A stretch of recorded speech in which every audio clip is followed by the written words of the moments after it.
about the benefits of the cross. Kuminsan po, ano man ang ating isipin, mananatili ang katotohanan na ang tao po ay malaking bagay ang nagagawa sa buhay niya pag may mga benefits siyang natatanggap. Tama po ba? Bakit po ba may mga SSS, GSIS at iba pang mga insurance system? Dahil po sa benefits. Bakit po ba nag-aaral? Bakit nagtsatsaga?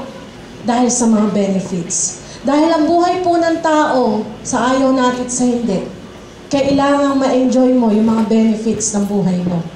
Pastora, paano naman yan papasok sa ating topic ngayon? Habang hinahanap yung aking PowerPoint, the benefits of the cross, na kung saan makikita po natin, iba't ibang tao ang naging tanyag sa kasaysayan dahil sa iba't ibang kadahilanan. Yung iba dahil may natuklasang bansa, natuklasang ilog. Iba-iba ang mga bayani natin. Bakit natin sila nakilala? Ba't sila natanyag? Pero may isa na kinikilalang pinaka-naging dakilang tao na tunay na mas mahalaga. At yun po, alam natin ay sino? Hindi natin siya pwedeng ikumpara kanino man.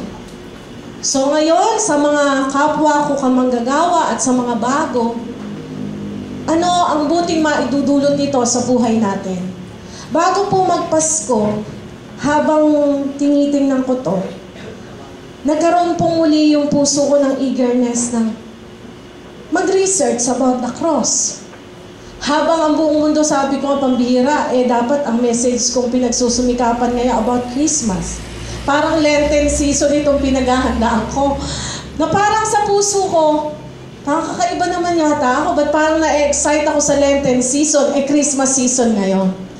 So deep inside me, meron palang longing na sinasabi ng puso ko, you need to get back to the cross.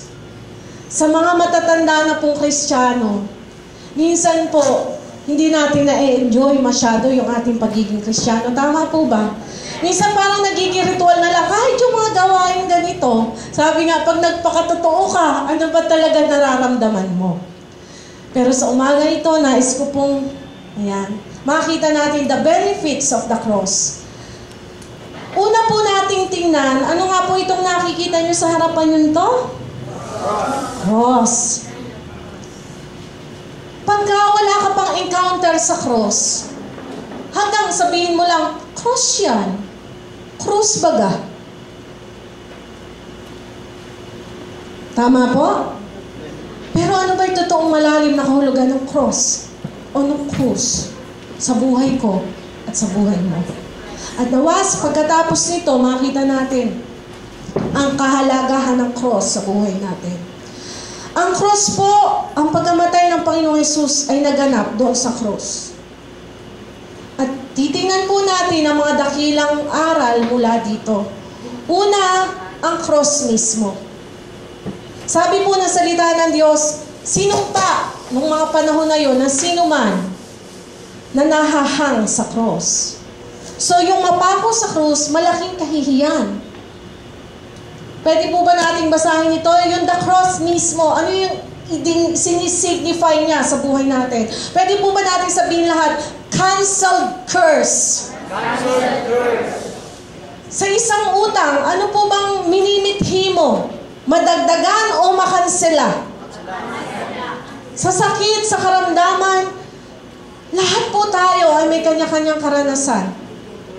Somehow or the other, ang gusto lang natin ay isang bagay, makansela. Tama po ba? Ang bawat kasalanan po ng tao, bawat kasalanan natin, ay may nakalaang parusa dapat. Pero dahil sa cross, ang sumpang para sa akin at para sa iyo at sa lahing susunod sa iyo ay kinansela sa cross. Paano kung ordinaryong tao lang ang namatay? Isang dapat po na makita natin, hindi po ba tayo mga Pilipino, kilalang-kilala sa pagtanaw ng utang ng loob. At yung mga taong parang walang utang ng loob, masama ang tingin natin. Tama po ba? Pero alam nyo, kung meron pala tayo at sa mga lahi pang susunod sa atin na dapat wag mawala, yung pagtanaw ng utang na loob doon sa Jesus na napako sa krus. Kasi yung sumpang para sa akin at sa lahi ko at sa lahi mo, may isang Jesus na Diyos na nagkatawang tao. Siyang umako at sinabi niya sa krus, yung sumpang para sa iyo, ako na ang kukuha. At yung sumpang para sa iyo at sa lahing susunod sa iyo, ako na ang gaganap. Upang ang sumpang para sa iyo, papalitan ko ng pagpapala at kaligtasan. Amen po ba? The cross signifies a canceled curse. Sumpa na tumatalab sa sangkatauhan mula nung magkasala si Adan at si Eva. Pero dahil sa cross na kinamatayan ng Diyos na nagkatawang tao, sinabi niya, kansela na ang sumpa sa buhay mo. Amen. Pwede ba sabihin sa katabi mo, kansela na. Marami pong tao pag dumaranas ng, kahit mga Kristiyano na minsan, pag dumadanas ng hindi ganong kagagandang bagay, sabi nila, tumatalab na yata yung sumpa sa akin. But I have good news for you. Sa encounter mo sa cross ni Jesus, wala sumpa na tatalab sa'yo. Dahil kinansela na yan ng Panginoong Jesus. Amen. The cross. Pastora, bakit? Anong kahalagahan nito? Tingnan po natin ang susunod. Yung po bang mga nasa beauty contest, o kahit saang larangan, pero mas particular yung mga beauty contest, saan po ba after yung mga contestant bukod sa title? Saan po? Na pinag-aawayan paminsan? Crown o corona. Ang corona po ay nagsisignify ng karangalan. Gusto mo na mabigyan ng karangalan. Putong.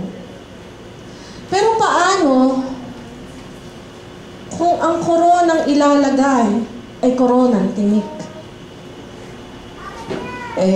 Pastora, nakadestiny si Jesus maging ganyan. Sa kanya ilagay yung crown of thorns. Pero alam niyo po ba, sinisignify po ng koronang yan, natatandaan niyo po ba nung magkasala si Eva at si Adan? Sa Genesis chapter 3 verses 17 to 18, sabi ng Diyos sa kanila, "Cursed is the ground because of you. It will produce thorns and thistles for you." Ang mga tinik po ay nagre-representa ng matitinding kalamidad at opresyon sa sangkatauhan. Kaya nga sabi kay Adan at kay Eva, mga dawag at tinik ay tutubo sa lupang sinumpa ko dahil sa inyo. Ibinigay na po ng Diyos yung sumpa sa lupa nung magkasala si Eva at si Adan. At kasama po tayo doon. Pero muli, ang koronang tinik ay nilagay sa ulunan ng Panginoon. At sabi niya, sa paglalagay nito sa akin, ang lahat ng kapahamakan mo at pagdurusang nakalaan sa iyo, inaako ko na rin. Akin ito. Upang ikaw at ako ay magkaroon ng tunay na kalayaan. Kalayaan mula sa ruin at tinatawag na oppression. Sabi ko, kung tinik ng kamatsili, nakakita naman tinik ng kamatsili, tinik ng suha, slight lang yon, medyo kaya mo pang tiisin. Pero ayon po sa mga scholar, sa mga tinik na yan, ay mahahabang tinik. Lalo po'y nakapunta na Israel. Tinik to the point na hindi hanggang dito lang, kundi talagang itinurok sa kanya, tumagos po sa kanyang buong ulo. At sabi dito, saan ba nagmumula yung mga baliw? Saan po ba nagmumula yung pagkabaliw nila? Ano sinasabi? Nasisiraan ng ano? Ulo. Bakit ang corona hindi pwede sa paa? May corona bang masa paa? Wala, di ba? Why? Because the head represents supremacy. Nandyan kahit tayo yung buhay natin nakasalalay.